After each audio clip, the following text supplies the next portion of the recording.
Hey guys, this is Arthur, and this is about the smartphone patents for obviousness. So this is the patent on heuristics between Apple and Motorola Mobility, or Apple and Samsung. Again, Apple sued a lot of people with this patent, and this was sort of a fun topic.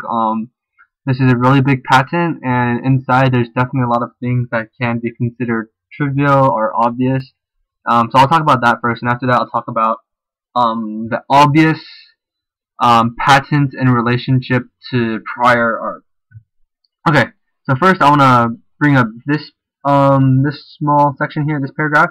In some embodiments, in response to user selection of a particular video, either by a tap or a predefined gesture on the graphic or anywhere in the row of a particular video in a UI, the device displays the selected video in the video player.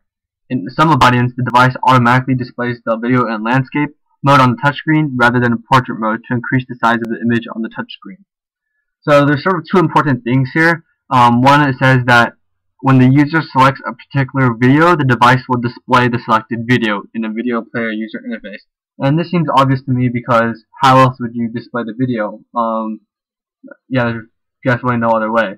And when you do display the video, which is the second part, it can either automatically be in a landscape mode to fill the touchscreen or in portrait mode. And again, I'm sort of curious as to if it's not landscape or portrait, how else would it be displayed? I guess it can be displayed at an angle that's dragged out. That's not particularly landscape or portrait, but that seems a little foolish to me. And on this other side, on a similar note, in some embodiments, weather widgets display the weather for particular locations. In response to the user activating settings icon, the settings UI for the weather widgets is displayed. In some embodiments, the user can select a particular location for display with a gesture by touching a particular location in a list of locations, which may highlight the selected location.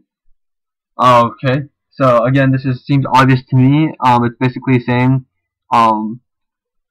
weather widgets will display weather for particular locations, and that's, to me, the definition of a weather widget. Like, would you display a location for a random location? No, of course, it would be a particular location, right?